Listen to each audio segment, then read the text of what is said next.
Çağrısına Koşanlar projesi, İslam davasının öncü şahsiyetlerini genç nesillerimize, kuşaklarımıza tanıtma projesidir.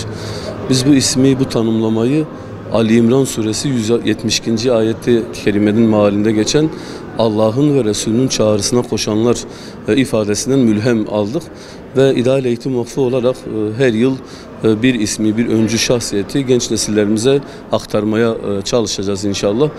Bu yıl Adın Selahattin diye bir kitap yazdık İdeal Eğitim Vakfı olarak.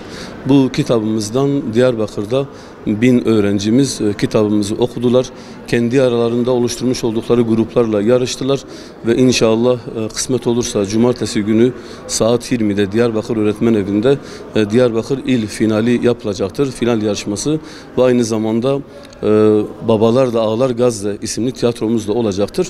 Bu Diyarbakır bir pilot uygulamaydı. İnşallah Diyarbakır programından sonra diğer bütün şehirlerimizde İdeal Eğitim Vakfı olarak bu çalışmaya start vereceğiz. Özellikle bütün kardeşlerimizi yarın saat 20'de Diyarbakır Öğretmen Evi'ndeki yapacağımız programımıza davet ediyoruz.